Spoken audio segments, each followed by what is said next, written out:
just uh, I didn't know if you wanted to, just do another intro for me before I got, into everything, you know, Yes, yes, or, yes.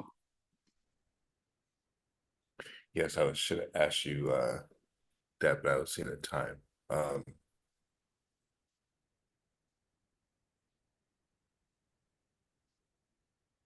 yeah, hello, can you see? Okay, can you hear me?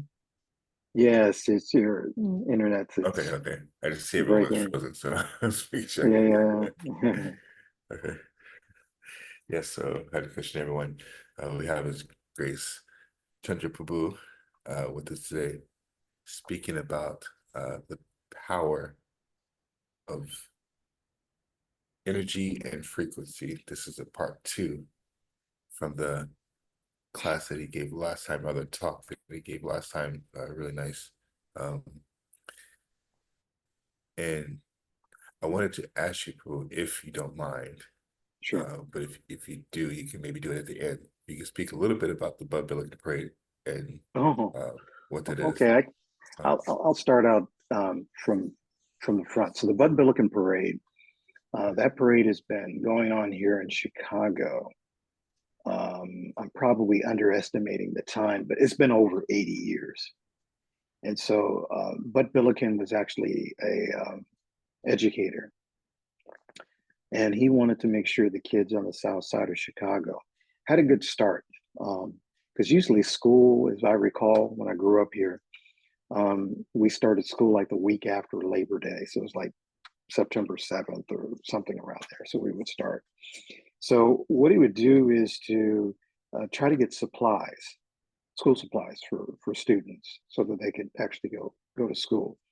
So Chicago has a rich history of education, um, even with it had its own renaissance with a lot of scholars, um, melanated scholars that on the south side of Chicago used to stay at the YMCA and places like that. Poetry, we were going. The city was going through its renaissance. Of course, it was going through its racial strife with rioting and things like that. And of course, that was going on all over the country in the 19th century.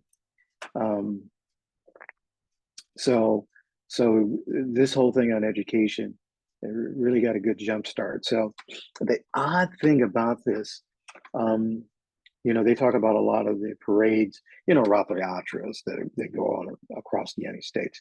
But this parade is the largest that I know of. Last year when I was here, it was approximately 500,000 people.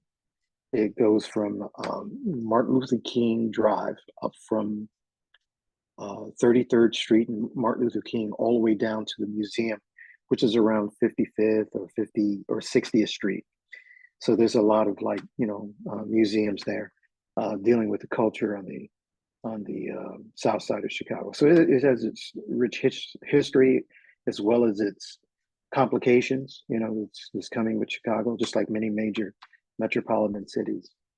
Um, but the nice part is that people come out, they show out, really show out with parades, different floats, different sponsors, different nonprofit organizations, and it's not cheap. It's one of the devotees here, Agnivesh, who's been doing it for a number of years with Gormani, who brings his Jagannath deities, huge deities.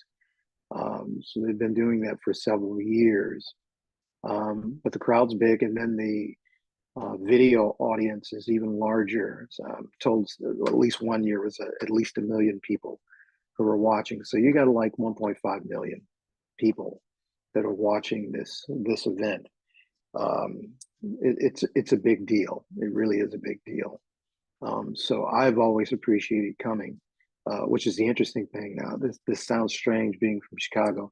I couldn't even remember anything about Bud Billiken, but I was told through my sister that my mom used to take me. I don't have any recollection. There's so many things that places that I've been in Chicago, because it's so big, I don't actually remember. I can even tell you about some concerts that when I was little, my aunts would take me. I'm little. I'm like 4 or 5 years old. I don't even remember this thing. So I guess it was fashionable to, parade around, a little boy with big dimples and cheeks. So so I got a opportunity to do that. But again, the rich culture with the Bud Billiken. So I'm hoping to continue to do this as long as I possibly can. It's a way to give this service back to the South Side, which is often neglected, and get other devotees, because we have devotees coming from um, Michigan, Ypsilanti, and Detroit. I think last year we distributed like 7,000 leaflets, and we ran out of them. We quickly. But I've never seen people so enthusiastic about hearing the holy name. Really enthusiastic. I've never seen, and it's generally tame. Of course, there's a lot of security over here, on the South Side, but it's fairly tame. So, and then it gets broadcasted through the local television stations. But I haven't been able to find any clips, of our float there. But devotees do take video, and then they post it on their Facebook accounts or what have you. So it's nice. It's the one of the parades that I enjoy the most. It's very genuine, and we play for 5 hours straight. It's been the protocol for the last couple of years. I'm playing the djembe for 5 straight hours. So it's a discipline, and definitely an austerity. But it's a lot of fun, because the vibration as we're getting into and frequency that we put out is very sublime. So we appreciate chanting the holy name for those, no matter what their walk of life or what their consciousness is. We enjoy passing that on. So that's about all I could share with you on that. Probably not the greatest spokesman for for the No, parade. no, For, it's very for, nice. It's like for the Rock Yatra in Jagannath Puri, how yeah, huge it is. It's like, yeah. that's for us here, I guess. Yeah, and these are so-called non-devotees, but I'm watching people, again, no matter what they're eating or how they're dancing, they dance with the devotees. I've seen a lot of dancing with devotees. They really get involved, and they will chant the holy name. I see that a lot, and this is people who are not familiar, as opposed to in Mayapur, people are familiar with Krishna chanting the holy name. These people are not, but it's so, to me, it's much more rewarding, um, to be able to do that. It's like we're in the beginning stages of distributing something. The challenge is how to follow up with that, and that's been our biggest challenge the last couple of years. And it's a resource issue for us, not just the issue of Lakshmi, but also the issue of manpower and commitment. So I don't live here, but my commitment has been able to come every year and assist the devotees in this preaching. So hopefully at one point it takes off, and then um, there can be some sponsorship for me to come and do more. But there's a lot of opportunity that's going around that in different places. But I think this is, to me, the most fulfilling, to be able to do this until I can't, or I'm not welcome. Whatever happens first. Hopefully that answered your question. Yes, yes. Thank you so much. Okay. Okay. So, um, as I was leading into, we were talking about frequency and doing recap about everything is has a frequency and energy tag to it. And I would like to say, when I did this podcast a couple of weeks back, I didn't do it by myself. I had the wonderful assistance of Mukunda Prabhu. He was really able to supplement a lot of things from his um, his very detailed experience with Krishna consciousness and Leela, dealing with gopis and Radha and things like that. He really laid out some very, very sweet and poignant things. So the thing that I wanted to kind of follow up on today, and then we can also do more, I'll open the floor for some additions and questions. The thing I didn't get a chance to mention the last time, which is appropriate for now, every month, every day on the calendar also has its own energy register. And as I mentioned before, from an astrological standpoint, the planets, they're in positions for energy distribution. And so sometimes this comes along as karma. It is registered in your chart, what you're influenced by. There's certain energies that you're influenced by.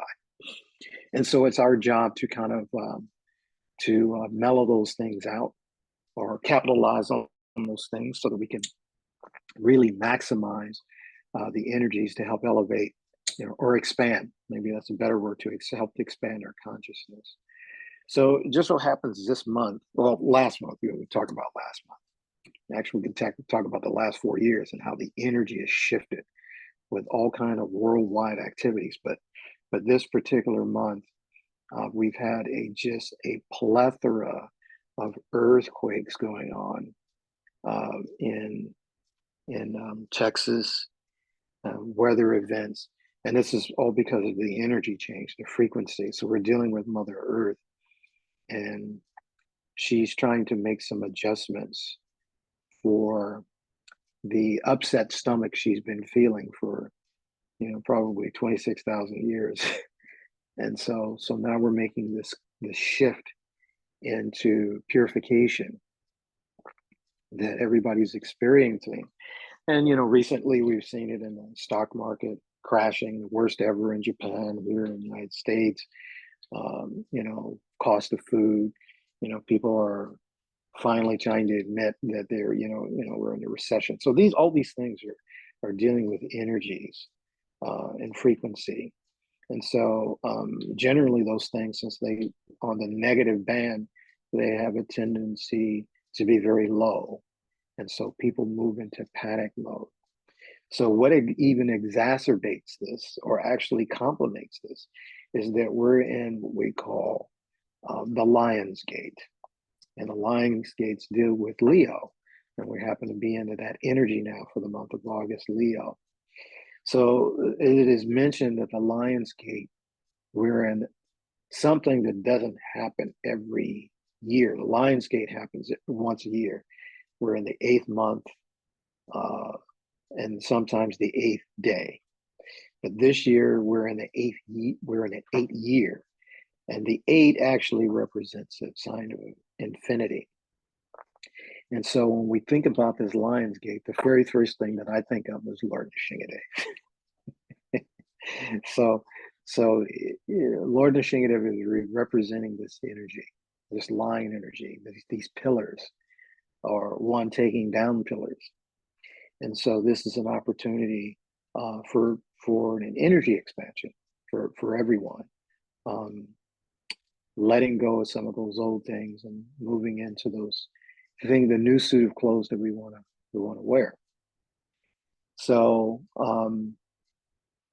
in addition to that, we're also in what they call Mercury retrograde, which started a couple of weeks ago in July.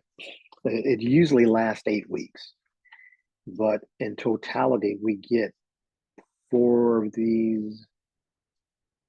Yeah, let's see, 1, 2, 3. Yeah. It usually lasts about 6 months. So they're pretty heavy. So what we find, like we saw last month with some of the retrograde, it affects communications. So what did we have last month? Just recently, we saw some issues with schedules for planes, computers going down, all these kind of things were taking place. So these are energy things. So the whole idea of having them in the first place, because it's kind of orchestrated, is to keep people in a state of panic. So their frequency is low, so that they can't really aspire to higher consciousness or Krishna consciousness. And so doing, it's really kind of supercilious, as I would say, because you can't really hold back these energies because there's a divine presence behind trying to help people move. We're it is prophesized that we are moving into this golden age, and we can see it from some of the activities. One of the signs of illness is that the body has a tendency to its fever rises because it's trying to purge those things which are not suitable for it anymore. So we're actually seeing that as a collective and singularly, we're seeing these energies come in. So, Krishna is actually orchestrating a lot of things, because sometimes people are not able or willing to approach the science of self-realization in a direct fashion, as we're trying to do. So there must be some indirect ways in which to do that. And so people start to pay attention. Things are different. The water tastes different. This tastes different. So by all these activities, which we're going to see throughout the year, and then we're also going to see probably for the next 7, 8, 9, 10 years, we're going to be seeing things transform. Our economy, our currency, healing modalities, work. We're already seeing that with, I think Mukunda could probably attest to this. Who would ever thought we would be working remotely? Who would ever thought we'd be working through, some kind of Zoom or doing stuff like that? The proliferation of podcasts, those things were unheard of at least 10 to 15 years ago. They weren't heard of, or for let alone working remotely. So we're seeing there's a shift in things, and that happens to do with frequency. Yes, some of these tools can be used in a very nefarious way, but for us as the devotees, and you can see that we're using these tools to help to spread higher consciousness, the consciousness of Krishna consciousness, so we can see how these things work. So aside from what I had talked about last week, or not last week, but a couple of weeks ago, now we're seeing energy coming from the cosmos, being whether they're solar flares or what have you, things that are happening on the calendar, and just like something else that's we talk about our calendar year, and when we mention the calendar year, we think about there's 12 months in a year. Well, if you divide 4 by 12, you don't get 52 weeks, you get 48. So this Gregorian calendar is pretty. We know even Mukunda could probably talk about this, about the Vedic calendar and how it is more accurately, it's more descriptive of energies, dates, like our birth dates. Even though we may celebrate our birth dates from a Gregorian standpoint, but there's these tithis and things of this nature that we look at, because we look at energy sets, getting married, what's a good day, what's a good hour, what's a good month, all these kind of things. They're just energies. And then the key thing is, how do we capitalize? We have to just jump on board that ship and try to figure out a way to capitalize on these energies so that we can also ride that wave. And the whole idea is to see these energies as not separate from us, but actually entities that we can actually create some unity with. So there's a lot to be said about frequency and energy and pulse.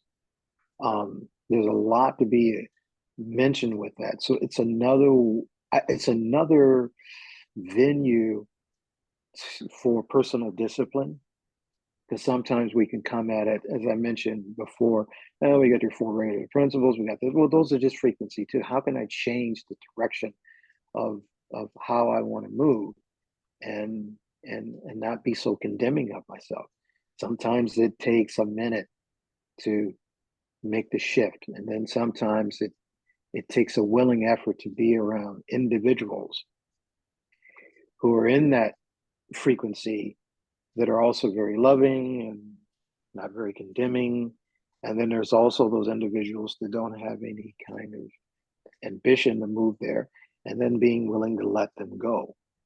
Because everybody's on they have their particular contract. So we're trying to fulfill ours, and we're just looking for those modalities that will help us completely fulfill and inundate us with the shift that we need to inculcate in our spiritual edification.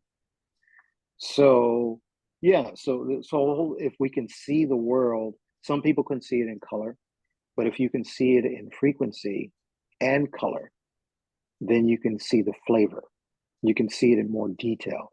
And that's very difficult to do when we're engrossed on three-dimensional body consciousness. We've been programmed that way. So it's a challenge. So I will share this, and then I'll kind of open it up for dialogue, comment, corrections. The last time I did the podcast, I think the following week, I think we did it on Friday. I think it was a Monday. I was riding my bike, and when I was in downtown, there was a traffic light that was blinking red.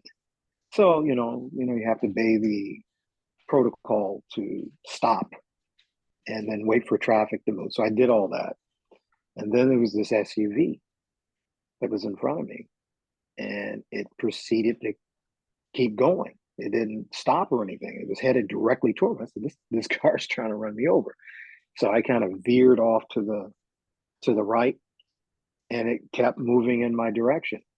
So luckily I got out of the way, but the car's mirror hit my left shoulder, and the vehicle kept going.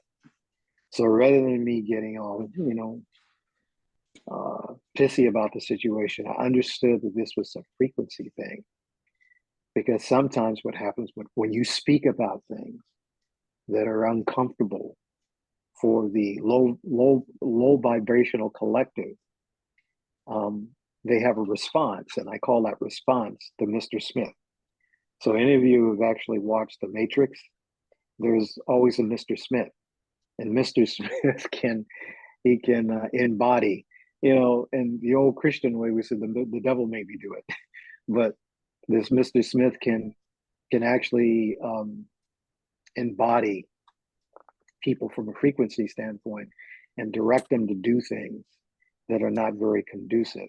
And so just being able to recognize that these energies that are at work, and then there's a certain level of protection is there, praying, Lord Nishingadeva, that sort of thing. So that was an example. So we'll see what happens. Now, speaking on this again, I'm not like fearful of it or anything, but it's just interesting that these are things that would be, the preference would be not to speak about them so that people can stay in a low frequency. And that's even for the people who actually jump on and listen. But even though there may not be a lot of people listening, the issue is that speaking on this thing on these public airways, it actually goes out into the ether, and it does have some level of penetration. And my evidence of that is, the zombie that was driving in front of me tried to run me over. I thought it was interesting. For me, it was validation. It was validation. We don't think what we say sometimes has an impact, but it does. So it's been about a half hour, and I'll open it up for dialogue and digestion and reflection, commentary, and correction.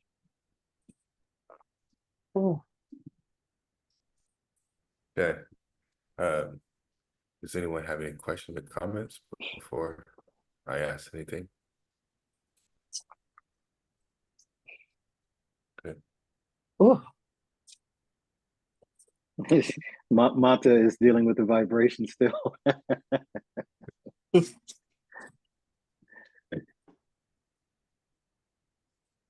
Yes, I just had a quick question. So you mentioned interacting with the frequencies as entities, I believe. Yeah. So I wanted to know, um, how do we do that? What's the significance of that? And then B, I guess, how much are we manifesting certain situations as opposed to just realizing or being more Oh, aware of them when they happen? yeah. So, first of all, if you look at the spirit spark, it's an entity, but it's also a frequency. We all carry our own frequency. This is our flavor. We all have as much as we're the same. There are this how we can identify each other based on our love mood. So there's so many varieties of love. So when we're loving, there's a register in terms of our auric field. And so this is how we're seeing Krishna. Krishna is the supreme living entity. And we recognize Krishna in this form of bluish, blackish, or blackish form. We see the same thing with Radharani. We see her as golden, right? And then we see Balaram. We see him as white. So if you look at that as heat or fire, you have white light, you have this blue blackish light, like a strobe light, and then you have this golden fire.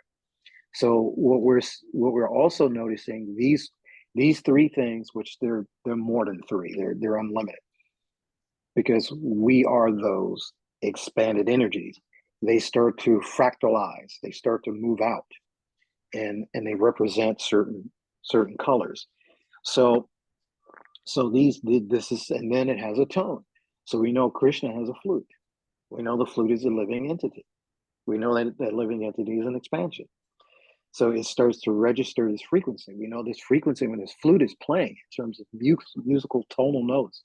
We're getting this Gayatri, but it's also attracting. It attracts the gopis, it attracts the cows, and basically it attracts anybody if you've ever heard the flute before.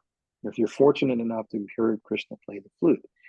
So it attracts the consciousness.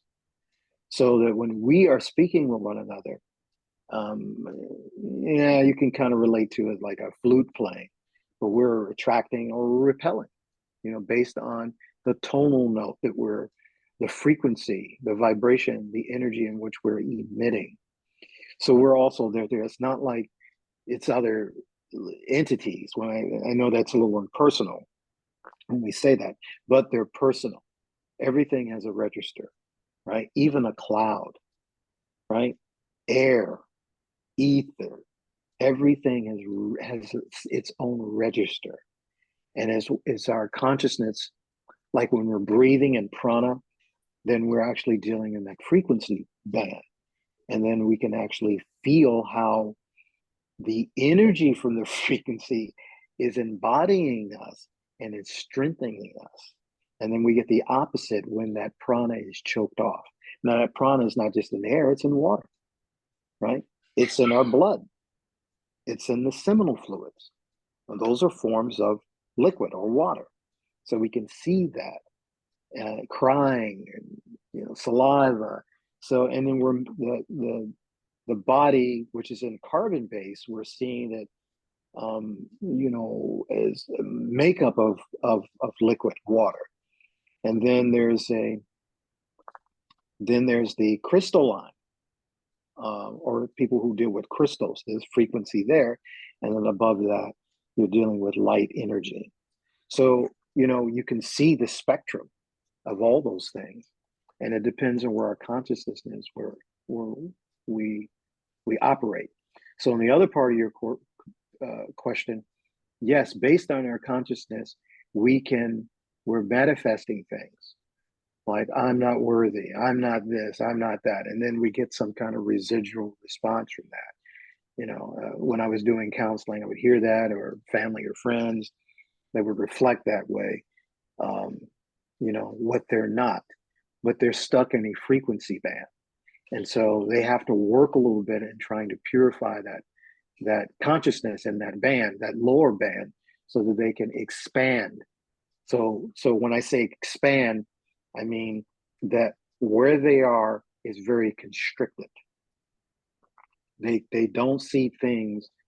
They may see them only as linear, right? They don't see them as dual or multidimensional. And so when you start seeing that, then you can actually the education that comes from understanding how this bandwidth works becomes much more detailed for you, and it becomes very joyous. So this is, we can manifest those things, but the energy can be in various different forms. We're seeing it from us. We see it in these three-dimensional or gross body forms. And then there's also the ethereal, and then, the highest would be a spiritual form. And it's even mentioned in the Sri Upanishad and other references that, Krishna doesn't have any legs, doesn't have any eye. I mean, he does have form, but it's not a material form. But we're so conditioned, we only register in that bandwidth. But if we move outside of that bandwidth, we can see as we dream. Dreaming is not a gross dimensional or third dimensional, reality. It's a different reality. It's on a more of a subtle plane, the subtlety, but the matter or the elements are denser. They're finer, like that. So hopefully that answered your question. Okay. Yes, it did. Thank you. Anyone else have any questions or comments? Oh. I think Parvati is trying to unmute, but I think she had a question, but I hear a voice. Parvati, are you asking a question? No. Oh, I thought I heard you a couple of times. I thought you were trying to get through. I was just curious what the question. Yeah, I wasn't sure if that was like in the Baptist church, like her form of amen, Oh, or amen, or whatever, however you want to deal with it. But it may have struck a chord with her, and then she was like, that sort of thing. I don't know. She can correct me if I'm wrong. So. Well, that's true. I did say that. Mm-hmm. Mukunda Prabhu, did you have something to add, subtract, or multiply? No, not really. I mean, I'm following also, and I've usually have any insights I have is always kind of through the the paradigm of the acharyas and how they've described these things. I think. Please. When did I give the class? Last week? I can't remember now. Last week, or I think it was last week. Mm-hmm. Yeah, we kind of talked about similar thing in the Vedic model of how everything is really composed of energies, and the jiva is a shakti. It's an actual energy, right. And the atma is the individual, and how there are several energies that are emitted from the potency of God Himself. Those unlimited energies, they're all working actually in accordance with the desire of God, but there could be the illusory idea of a separate interest. Yes. And that separate interest is predominated in the ahamkara of the jiva, and gives him the idea, him meaning the both male and female in the material sense, and even in the animal kingdom, gives a sense of being an independent enjoyer, etc., etc. But actually all energies, like in the Chaturshloki of Srimad Bhagavatam, Hameva Shameva Gri verse, says that actually there's really nothing but God. Everything is God. It's just a matter of how the energies are working in interest of God or how they're being perceived as being separate from God is the only thing that determines whether somebody's actually functioning with those energies properly or improperly, and hence the result being either illusion or revelation, et cetera, et cetera. So if you were describing that moving to higher frequencies is a matter of revelation, that is so much dependent on whether or not a person actually has perceived that there's nothing but God, and that they're operating in accordance with that unified vision. It's called, in Sanskrit, it's called Akhanda Tattva. Akhanda means unbroken. So if everyone sees that, yes, this is only one unified energy in the interest of God, right? Then that's the where the energy is unified. But even in that unified energy, there's so much diversity. So it's not that that unified energy is homogeneous. There's so much diversity in it, right? Just like the spiritual world, there's Vaikuntha planets of various incarnations. Of course, there's Golok, where's the abode of Krishna. And of course, even in Golok, the different sections of Golok. And then there's so much variety in the main section of Golok, which is called Gokul. And there's all the variety of different moods in relation to Krishna. So energies are, in the spiritual sense, very diverse, but they're not accessible until a person gets on board with the idea of there's no other interest except the interest of Krishna. That's the meaning of bhakti. Anya abhilasita sunya. That there should, abhilas means interest, right? You can say it means desire, but interest is also a synonym. So anya, no other interest except sunya, to be void of any other interest except anukulena krishnanusilanam, the interest of God. Is the very meaning of bhakti. So bhakti is the greatest potency of revelation of God. And the beginning of bhakti is, of course, saranagati, which means the idea of giving up any other interest and doing complete dovetailing of all interest only in relation to God. And that's very rare. It's actually rare. Yeah. It's actually rare because people want to hang on to their self-interest, because the false egoism in the jiva is protective. It's protective of the existence that you have, and the current existence is related to whatever our karmic portfolio is. I'm so-and-so, born to this family, in this country, with this status, with that. And the false ego, by hook or crook, hangs on to that because it considers it existence. And the fear of death actually is an outgrowth of that. That my existence will be extinguished. The false ego is hanging on. No, don't extinguish my existence.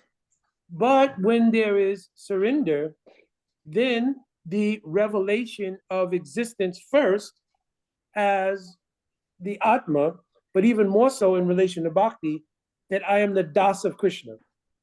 The Das of Krishna, I explained last week, is generic identification, but that's the beginning. And Saranagati, first, I'm the Das of Krishna. Then with more spiritual empowerment, then the Vaishishta, or the speciality of that dasata, becomes a particular type of relationship with Krishna. But all is Krishna's energies, and they're working in diverse ways. And the descriptions of them in various cultures, various, from various angles of vision, so forth, are things like Chandra describing. But you can go into any culture and find various nuances, and in that particular cultural framework of descriptions of these things. I think, of course, obviously in the Vedic cosmology, it's really very clear. I remember we went to visit Egypt with Srila Bhakti Tirtha Maharaj many, many years ago, and we were able to talk to a Kemetic or Egyptian priest while we were there. And they have much of the same cosmology. It's just been obfuscated by perhaps a lack of an actual, what we call parampara, like a descending revelation of the knowledge.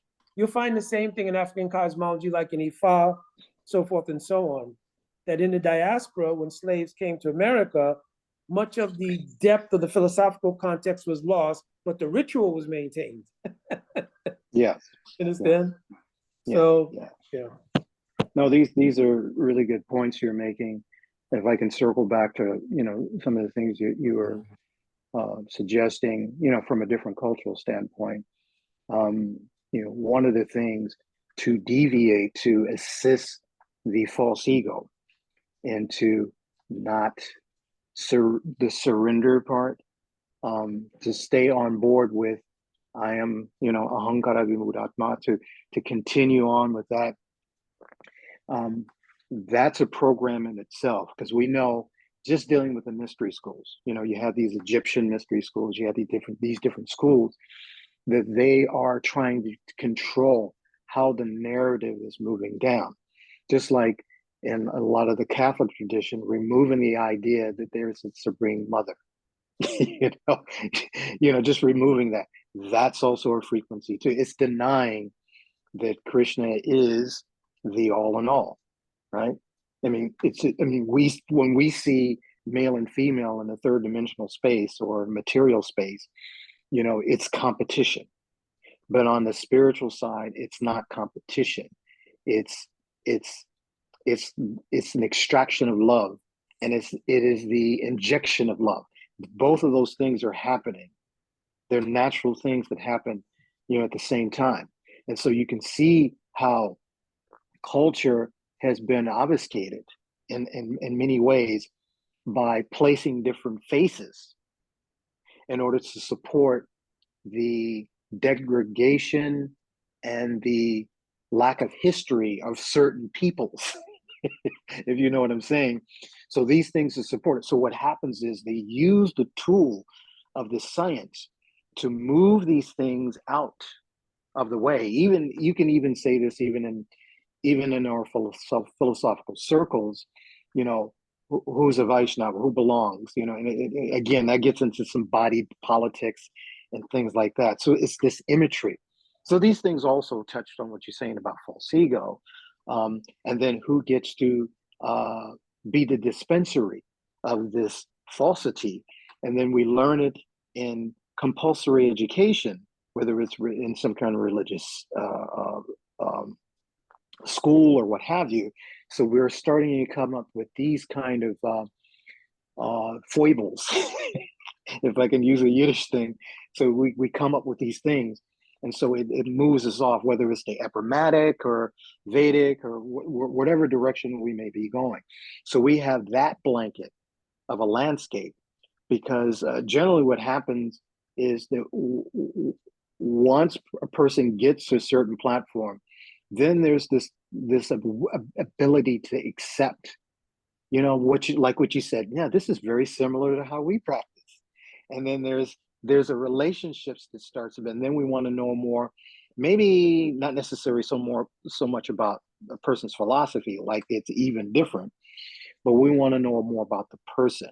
So now we see this kindred heart space, and then we're starting to learn about. So now we're learning about the aspects, maybe on the lower echelon, of these Krishna energies.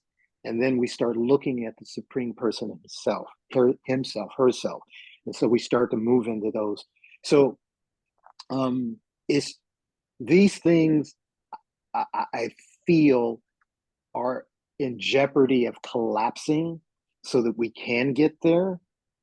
And this is why I started out about all these when people lose their faith in the economy, when people lose their faith in the government, and then they start looking for things, kind of like the 60s children, when they were losing their faith, Srila Prabhupada comes, and then they're able to invest in the person, but now they need to take it to the next level. Some people just get stuck there, and they don't move, they don't keep moving, about self-development, my relationship with the Supreme Personality of Godhead. So a lot of things you're saying are certainly on point, but it's nice to have multiple people looking at the angles and how they can approach this thing, and then being told, like, I'm in total agreement with what you are putting out there, and respecting the direction, because that's a training. So when we don't have problems with those things, we can understand, we can make the translation. Oh, I just put it through the word translator, my Google translator. Oh, this is what he's saying. And I'm attached to that. And now we have personality. And sometimes we talk about frequency, it could just be kind of impersonal. But the reason why I go in that direction, because it helps people to come full circle. Oh, now I can move back into this Krishna. And that's the beauty of what you're doing and what you say. You help to bring that thing to full circle. Okay. Yeah. Dandavat Pranamos, Haribol, Anyway, yes, go ahead. Haribol, Haribol. You know, this is very interesting because I'm reminded of what Mukunda Prabhuji spoke about some weeks ago that had to do with what's happening in this world today with the energies and so forth. And I was just thinking, when I go to the grocery store, I mainly go to 2 or 3 stores all the time, Whole Foods and Trader Joe's. And I'm just thinking, why is it when I come home, I am completely wiped out? And then I said, wait a minute. It is something about mixing with all of these different energies that is zapping my energy. And so I just wondered, Mukunda Prabhuji, if you could maybe elaborate on that some.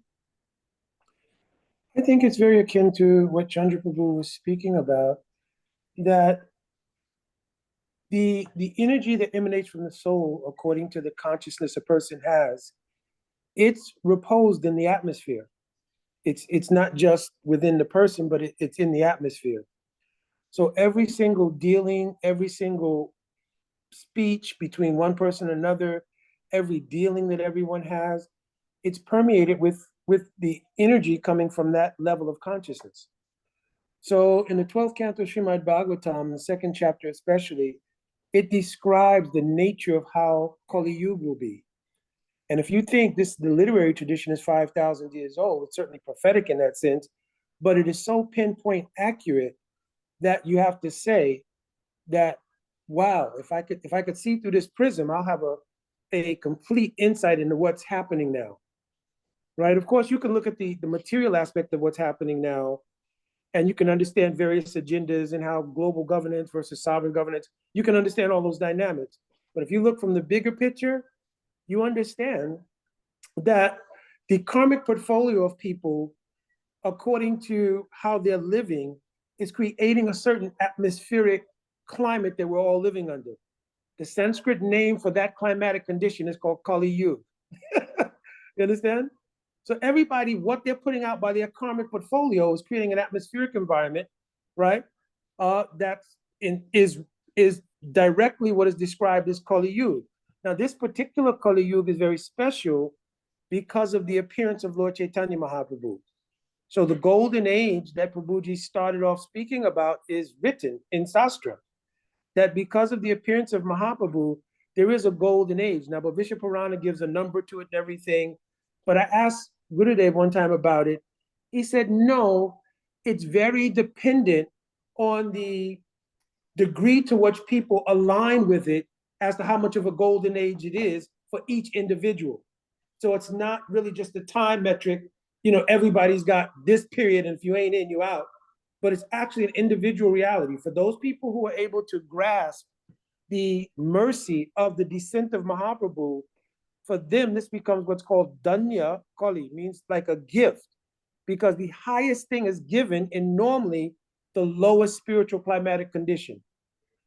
Again, the karmic portfolio of people is spilling out into the atmosphere, and it's becoming more degraded. And I think I gave a class on it somewhere else. I know I videoed it. But anyway, the class spoke about as soon as there's the relativization, because removing the aspect of absolute truth doesn't happen wholesale. It starts by relativizing absolute truth. So the first thing that happens is you can believe in God, but you don't have to believe in God. God is not a choice. You understand? It's not a choice. But as soon as you make a climatic or an atmosphere rather that gives relativity to the idea of you can or can't, you've immediately relativized the absolute truth. And as soon as you relativize the absolute truth, it's just like starting off any equation. 1 + 1 is 3, + 1 is 4, + 1 is 5, + 1 is 6. As soon as you got that first part wrong, everything after that is off. So as soon as there's the relativization that you can believe there's a God or not believe there's a God, it creates relativity. And then relativity spills down. In the verse it says, Satyam Sotyam Shamodaya. So then truth becomes relative. You understand? So rather than it being an absolute truth, what sets an absolute moral standard, everything is relative. To the point where you can now have people say, speak your truth. This is my truth. You understand? And we're actually almost being subjugated in many cases to, by social agenda, social engineering, accept that idea. But there is an absolute truth. There is an absolute truth. And if we don't align with that absolute truth, we live in the space of relativity in which all kinds of energies are mixing. So when you go to the store, you're walking in an absolute spirit within yourself, an absolute space within yourself. But as soon as you step into the store, there's thousands of karmic portfolios that's been deposited in that atmosphere of people's relative truths and relative experiences. And they're not always congruent with what it is that you're experiencing from an absolute perspective. So you naturally feel that conflict. It's natural. And when the devotee becomes mature, they can be situated in their spiritual centering and to not be as affected by it. But even when you're unfolding, you can notice it very clearly, very clearly. Can I comment on that as well? Definitely, definitely. Yeah, so I was thinking, Mother, that using the analogy, you go into the store, you're like honey, and the people that are around you are like flies. So the flies contaminate the honey. It's kind of like that. And then we're also the same thing that I was hearing Mukunda mention. He was also mentioning gunas. He was basically mentioning gunas. So you can see people are in different stages of consciousness. They're guna. And so for a person, Prabhupada talks about a thief always thinks that someone's stealing. I mean, when I worked in the prison, they always thought someone was cheating. Cheaters will be cheated. This is the consciousness. It was hard to see an honest man. They couldn't believe it. So what they would try to do is to corrupt the honest man and get him to also adopt the belief. It's groupthink. And then you also have the prospect, okay, so Trader Joe's was built by what type of construction workers? How many cigarette butts were on the construction site? How many cat calls did they make? How did they do this? And then you have meat products. They say there's organic, but there's still the death element that is there. And then you have the other things that are being produced. So all those things, as Mukunda was saying, there's an energy register. There, as he said, a karmic portfolio. What wonderful way to put that. There's a karmic portfolio that is out there. So when we walk in these spaces, like it's a difference when you walk home. You're burning incense, you're doing your puja, you're doing all these things, you've had kirtans. The atmosphere is charged differently as opposed to you go those places that are absent of those things.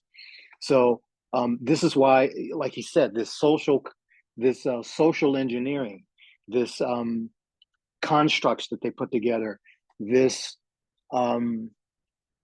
compulsory way of thinking, it amounts to, well, I'm actually thinking about relativity. It's relative to my position. And it's standing on the false ego, as Mukunda said. It's standing on, this is how I see things. I'm the Dr. Frog in a well. This is my perspective. So from those perspectives, we run into this energy. And I had that, I think I mentioned when I was in Toronto, how the energy was, I was dealing with the energy. And then I stepped back and could understand that, I lost my shield. And then I had to build the shield again. And rather than falling others, I was looking, I succumbed to certain things. So this is what's happening. It's proliferated. It's nonstop. It's always going. And sometimes the only place you can go is home. But if the home setting is not so nice, right, then you have the things that you've invested in your walls that's cultured there. And then it can actually skew how you see those things. So there's a lot going on when we're dealing with these energies. And I think Mukunda just put it perfectly when he mentioned the false ego and relative. We heard relativity or hologram, or what are all these different terms. How we want to see, how we're trying to control the narrative or the outcome. And this is this woke, this kind of woke thing that we're dealing with. But yeah, that certainly hits it on the nail. Okay. One other, oh, there's so many devotees on, so maybe I'll give somebody else a chance if Go somebody else ahead, has a Prabhu. question. My question is going to go a little bit different direction, but go ahead. So stay on the topic. Oh, I was just gonna say also, there is the factor of the external social engineering that goes on, which is very deep. Those who are in the positions of wealth and influence, they actually map out, Yeah. kind of a socially engineered way of how the social fabric should move. And if you look at it very closely, you can see from even the idea of naming generations, right? So rather than generations being aligned, like if you look at any culture of antiquity, cultures ran in a sense of ancestors, then your generations coming after your ancestors. Now it's generation X, Y, Z. I don't even keep up with the stuff. Millennial. So why was this engineered like this? It was particularly engineered to separate generations so that whatever social agendas were being pushed or engineered could be generationally planned. So we know what we're going to plan in this generation, which will separate it from the ancestral connections. You have to think of how important ancestral connections are. Even in our spiritual practice in bhakti, we consider we have an ancestral mentorial succession called Guru Parampara, which we relate to respect. If you look in any culture of antiquity, all the time I was in Africa, they have a whole idea about ancestral connection. But in the larger world, so to speak, there's the idea of creating a socially engineered breakup of ancestral connections with generation to generation. That's morphed into a direct breakup of a nuclear family. You understand? So it is an agenda to relativize everything, starting with the relativization of God. Then you relativize everything, then you can control it. So then, if a devotee is very insightful, you can now clearly see how social engineering works. You understand? You could take something as benign as sports. But what sports does psychologically is create a hero-villain psychology in a benign way. Oh, I like this team because I live in this city. And I hate this guy from the other team but you don't really know that guy, not even on a material social level. But the psychology is built in from the competition that's benignly put across as sports. So you're watching different teams compete and so forth. Then think about this. How is it possible in any conscious society you could pay somebody millions of dollars to throw, catch, kick, or run with the ball? Think about it. Think about it. What is the social fabric that would produce the idea that there's an intrinsic value to the point where you would reward people this? But then when you look back at Roman society, for instance, it was gladiators, minstrels, and jesters that were used to pacify the social fabric, to keep them from thinking and to keep people from going into a deeper sense of consciousness. Because as soon as you get in a deeper sense of consciousness, your perception broadens, both spiritual and material. So if you keep people locked into a material, socially engineered dullness through benign things like sports, TV, entertainment, music, then you can socially engineer the social fabric to be as dull as a doornail and even do things in there that's not in their self-interest. How is it possible to socially engineer the idea that killing your own children is something you should fight for as a right? Yes. Think how deep that is. Think about how deep that is.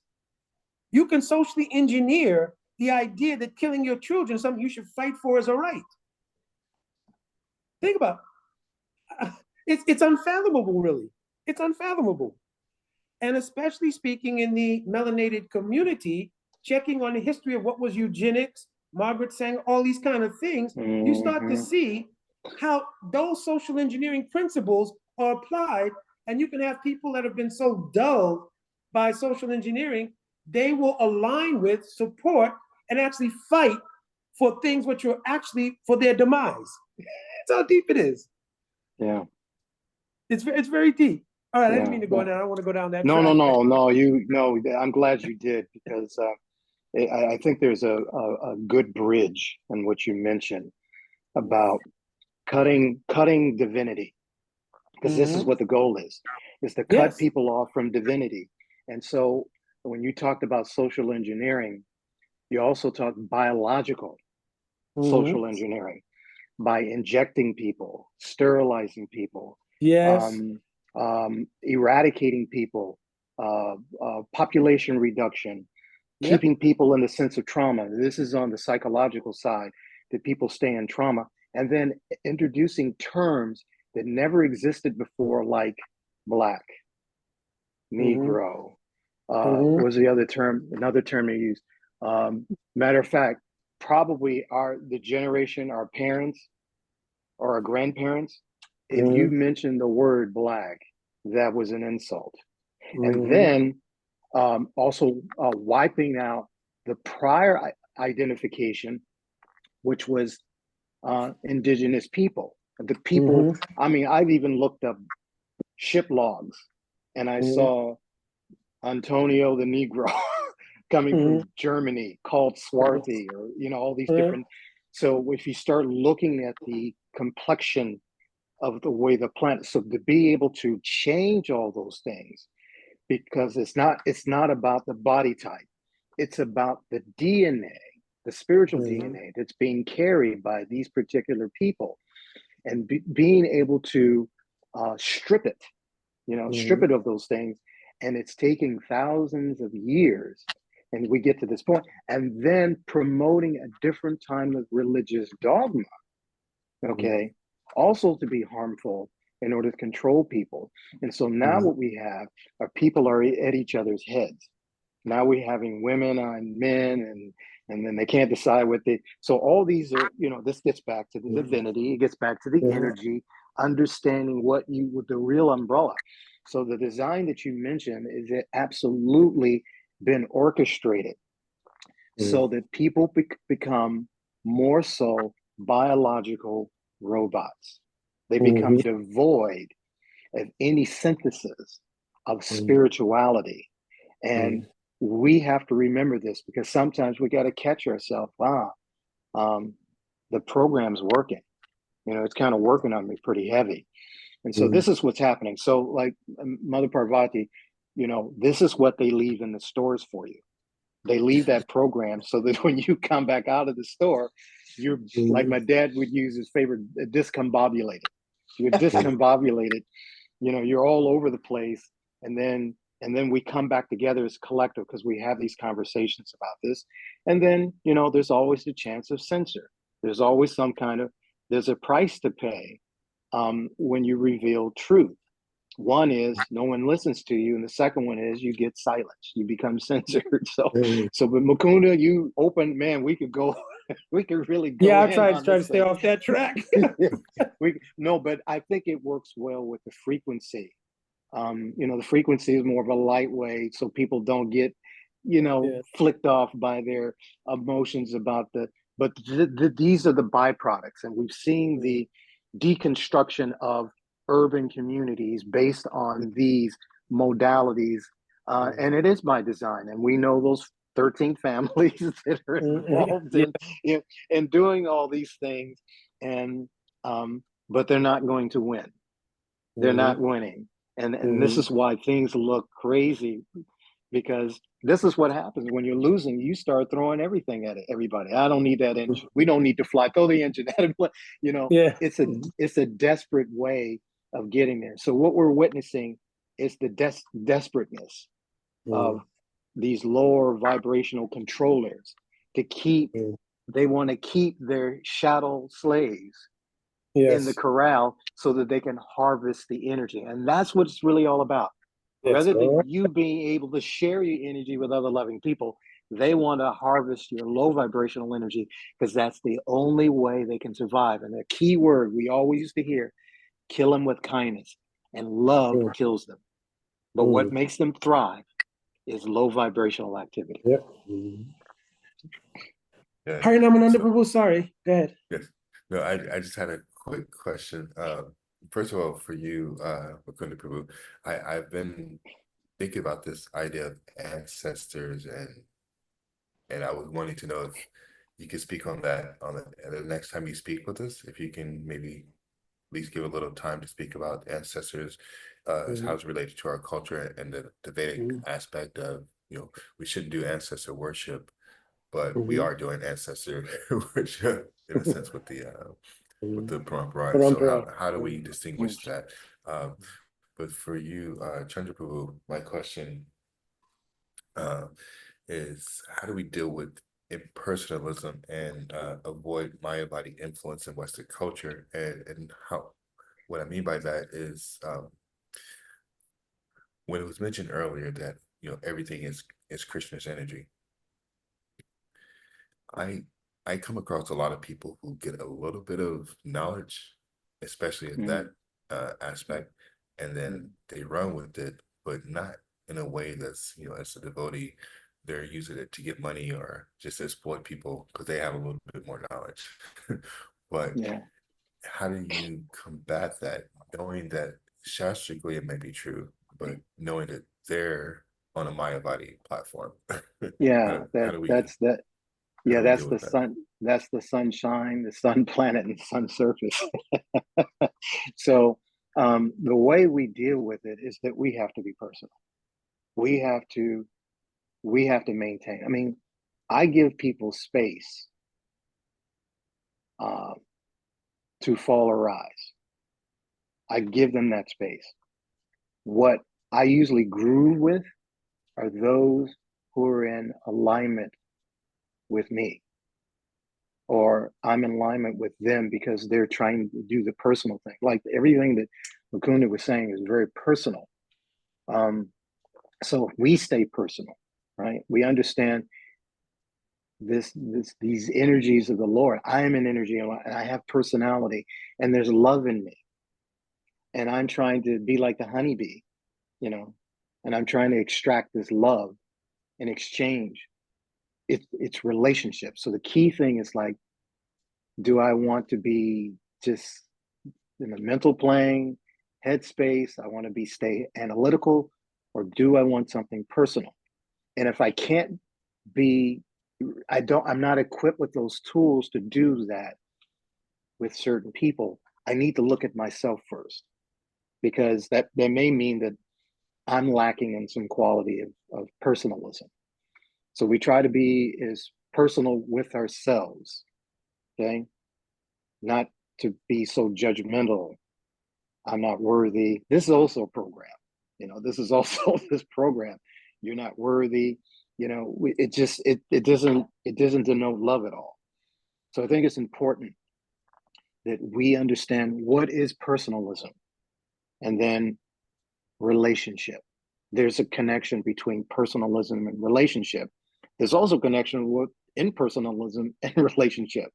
That means I'm not having a very good connection with myself, and therefore I have difficult connecting with others.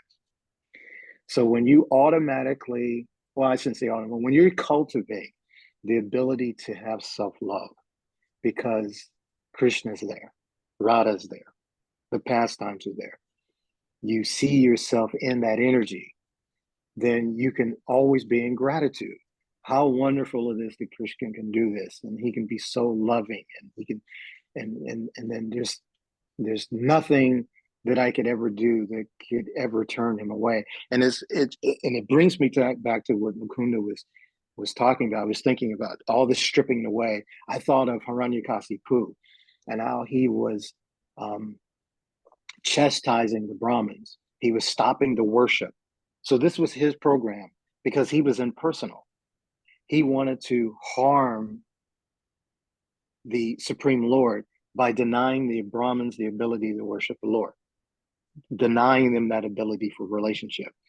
Or we look at it in the neighborhoods, denying male energy, the ability to um, be protective, and cultivate feminine energy, or raise a family, do those things, the traditional roles. See, because there is some ego there, but there's a purpose behind that, so that they can be some nurturing. And then same thing with women, their ability to be an advisor and a nurturer and a cultivator and things like that. So when we're in this competition, then it becomes impersonal. It becomes self-centered. It becomes very narcissistic. So you start to see it becomes it's not selfless centered. It is selfish centered. And so we have to be able to distinguish those two, which are cultivating and creating more abundance of love for self and others, versus let me deny this person so that I can capitalize off them, and which is by way of the definition of capitalism, means to exploit resources, both human and elemental or material, resources. That is the impersonalism. It's like there's no consequence. I'm not going to pay for this. But when we can focus on how can I love myself, and my self-love can actually shine on other people, and they can appreciate it, and then they can want more, and then you can teach them how to be like a sun globe, so they can shine too. It's not like it's just me. Everybody focus on one person. We're all supposed to come into this space. So I always talk about loving, how to be loving to oneself. And if that's the most personal thing that you can actually engage in, and that's what Krishna is looking for us. He's looking for our love. We have that. Did we lose something? No, someone's speaking in the background. I just muted them. Okay, I just hoping we didn't miss any. We got 8 people there. So anyway, I'll just leave it there. I know we're running over a little bit of time here. I know we were supposed to be an hour, but yeah, this is always a very interesting topic. Yeah, But I you know mean, what, so thank you. Chandra, what Hare Krishna. what I'm thinking about as you were explaining that is I'm remembering what you said when you were working before you retired and you were doing your counseling, and how you made the assessment of the people that you were working with. And I related that to doing health and wellness as a practitioner. And one of the things I would always do if I was counseling, let's say if I was speaking to a married couple or if I was speaking to an individual, I would always intentionally protect myself. Just a whole spiritual kind of a covering, that so much so that at the end of the conversation, I wouldn't remember what was stated. I would only remember it if I talked to that person again, then it would all come back. So I just have this innate way of just releasing. Once I'm done with the session, that's it. I don't sleep on it, or it doesn't worry me, any of those things, right? So my takeaway from this class today is that moving forward, as I go in and out, I have to be more intentional about the environments that I'm going into, because I wasn't. So I'm walking around in my own little bubble, not really understanding this spiritual battlefield like I should. I should remember that. And so I thank you for that. I thank you for creating that kind of platform so that I could have this realization. No, that's wonderful. And you saying that is my reminder. I mean, this is not like when I talk about having conversations and when we do this, it's not like I give a class or whatever. We're actually is unity in spirit. We've all had these experiences. And when you bring these stories up, it gives us an opportunity to what were the lessons learned. And so you're teaching too, by recalling that, hey, I was in here. And then it's not, I told you what to do. You knew what to do because you heard the information inside your soul, right? Your higher conscious self with Krishna, the bird in the, sitting next to you saying, oh, you heard it now. Now the impact for the application is going to be so much more powerful. And every Yes. time you go into the grocery store, you'll have that smile on your face. I know it's coming. And I know how to do the application. Right? Yes, yes, Yeah. yes. Thank you. Prabhu. You heard Namananda Prabhu? I just wondered, Yes. before I know it's getting late, just two things. I wanted to know if we could just meet the other persons who are on. I'm always Yeah. excited to meet new people and everything. And Yes, I was, then I also yes, wanted we to have just some new tell people one today for sure. little bit of mystery about the nature of Hiranyakasipu, because it's really, really, really deep. But I just wanted to meet the other people who are on, and if they don't mind, Dr. John. John, where you from? Where you living? I think you hit your mute. I think you're muted though.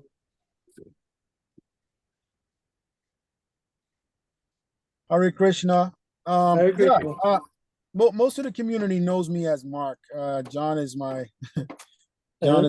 first name, but I was introduced to the community as Mark roughly almost 30 years ago. Wow. Yeah, I'm in Boston. I typically, I've been doing the Boston Temple for some time now. And Mhm. sorry I chimed into the last portion of the lecture. I was Mhm. really trying to find a Wi-Fi link. The one at my house just went down for whatever reason, and Mhm. we just haven't had any luck with it these days because of something that they're doing with the surrounding area. So Oh, so I was just riding around after a meeting looking for a connection. And now I've just parked beside the library, and okay. so let me catch the bit of it, especially when I got the update. It was going to be regarding the title. I was like, oh, I need to attend that one. Yeah, Nice, so nice. it's nice to meet everyone. Thank you for the space. Yeah, On the DOS, Prabhu. right. People. And yeah, I look forward now that I found a logical place that I could link on the Wi-Fi without having to go into the library. Mhm. Then I'll be trying to make these engagements more. All right. Very good. Haribo. Haribol. Jai Mindakova.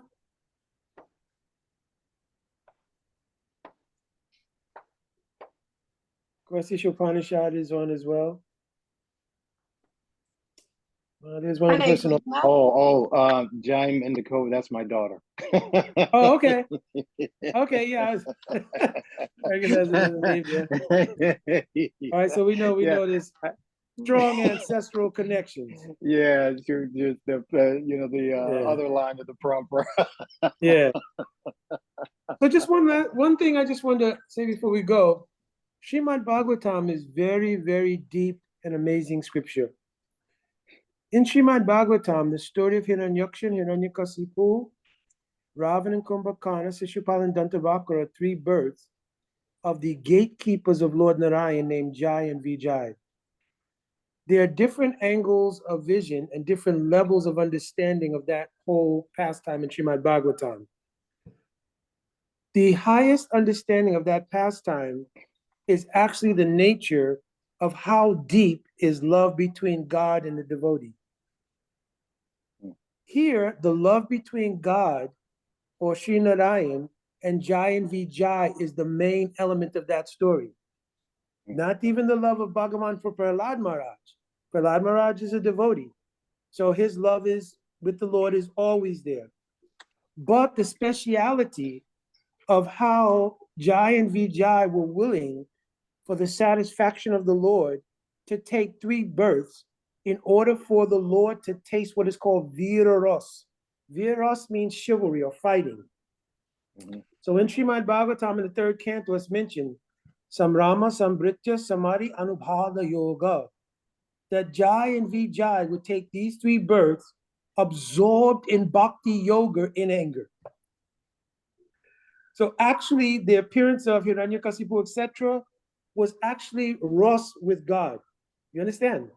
It's mentioned by Jiva Goswami and Krishna Sandarbha. So in the end, after Narasinghadev kills Hiranyakasipu, Whereas whenever the Lord went to the abode of Indra, which is where this pastime takes place, there's a counterpart to it here on earth called the Hoblam. But the pastime in Bhagavatam takes place in Swarga, in the kingdom of Indra, which Hiranyakasipu has taken over.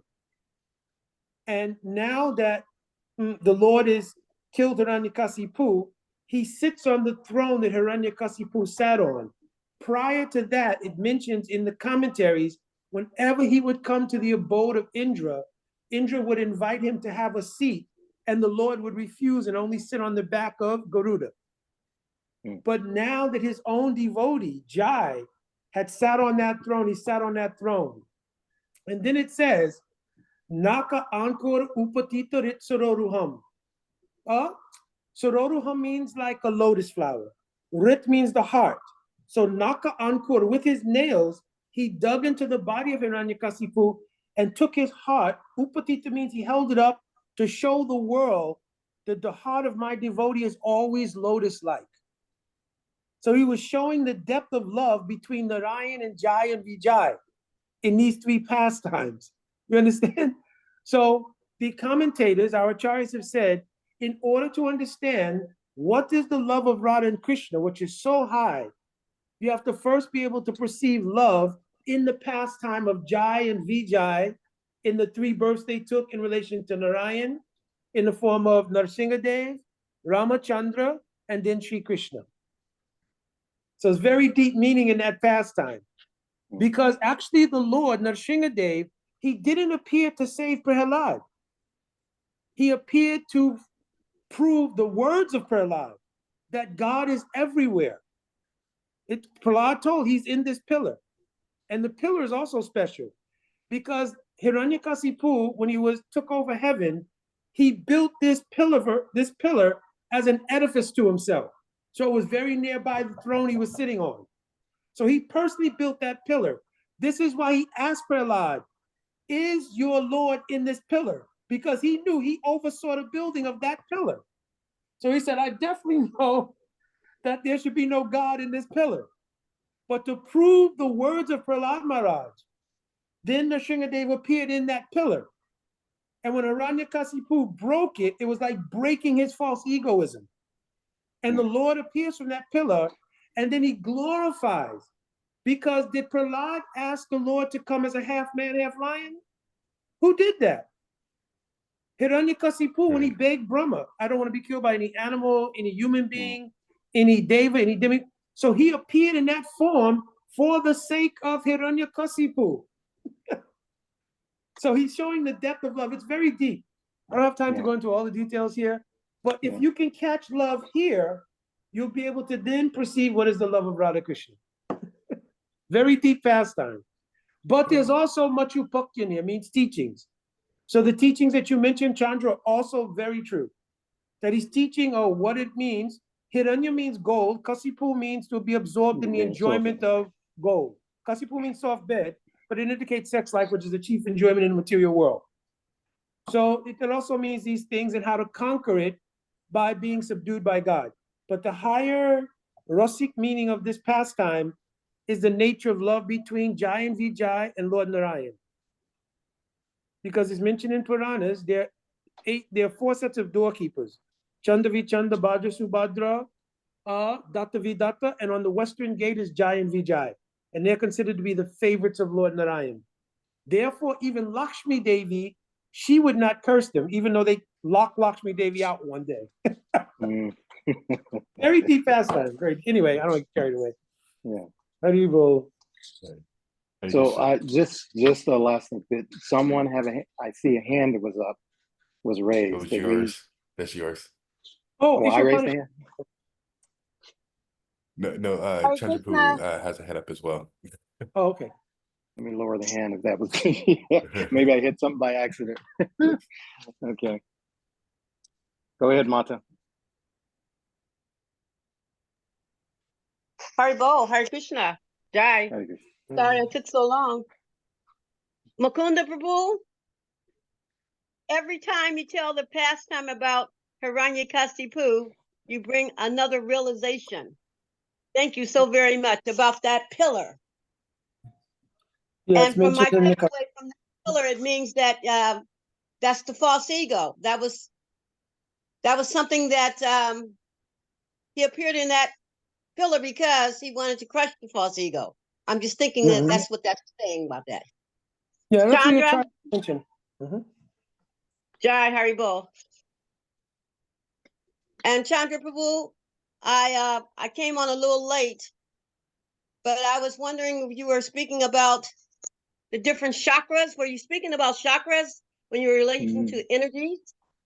No, I did not I didn't talk about that. Although when Mukunda was speaking on Hiranyakasipu and Lord Nishingadev, my crown is still spinning. Actually, Hare Krishna. It was spinning because the download that he was.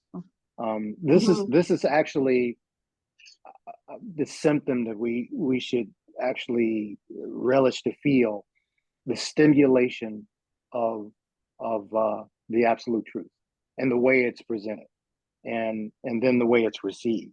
So when we're open that way, we get this stimulation within the body, which the conversation was about frequency, energy, and vibration. So I'm experiencing that based on his verbose. Jai Haribol. I think we're all doing that right now. Haribol, Hare Krishna. So next week, we will have Mother Pavarti giving enlightening us. I can't even speak. Enlightening us, and we are hoping to get Mother Isha Panishad to give a talk at some point as well. So Mukunda Prabhu, I would like to open give an open invitation for you for next month. I'm currently coordinating. Actually, no. Wait, no. This month, we have 2 more weeks of this month. If you are free to speak, I'm currently coordinating with Goramani Prabhu after Labor Day and selling this Bhakti Dear Damodar Goswami. They come on possibly next month. So yeah, I'll start my travel next month, but near the end of the month. Like I think I leave on the 17th to start traveling. Okay. So anytime before that. Okay. Yes. So this was supposed to be once every other week, but it looks like it's getting momentum. So we're keeping it going as long as we can on the weekly programs. But yes, I thank everyone. Yes. Yeah, I wanted to mention I was fortunate today because Thursdays I'm not available. I'm usually doing kirtan, but fortunately I was traveling and I was here. So hopefully I can actually sleep on the things that were mentioned today. I can get a good rest because I haven't got any rest at all. I know From that thank you so 9 much. hours, Yes. 45 minutes of travel. So no, this was blissful. This is the best way to and we're definitely open for suggestions. Thursday was just a day that we we kind of dropped on and the time wise, because myself and Dr. Rannell are both educators, so the school hours. But if there's another day that we're doing twice a week, if there's another day that may be more conducive, we can also instead of having it every Thursday, we can have Thursday and some other day or another time. I'm open for that. We're also open to completely changing if that suits the devotees here as well. We're just testing the waters, so to speak. Nothing is official right now. And I'm sorry, I'm trying to be quiet because it's 2:00 in the morning here, 2:30. But yes, so we are definitely open. If anyone does want to speak, and maybe Thursdays doesn't work, we can always make some other arrangement as well. So just it's a small deviation, and I'll let Mukunda get us back on track. But when I heard John mention he also goes by Mark, I thought of the Bible. Yeah. Mark and John. I couldn't help myself. So hey, John, Mark, I'm sorry I missed you. I was at the Boston Rath Yatra, so somehow or another I I missed I missed John. So maybe next year. Hare Krishna. All right, Harinama Prabhu, I'm gonna have to take leave to close my Yes. duties. But yeah, just send me the whatever date is available in that time frame, and then I can get back to you. Okay. Okay. All Hare right. Krishna, Thank you so much, much. devotees. Thank you so much, Hare Chandra Krishna. Prabhu, and all devotees. No, Yeah, thank you so Haribol. much. Dhanavad Hare Hari Hari Bol. Krishna. Jai Shri Hari. Hare Krishna. Hare Krishna.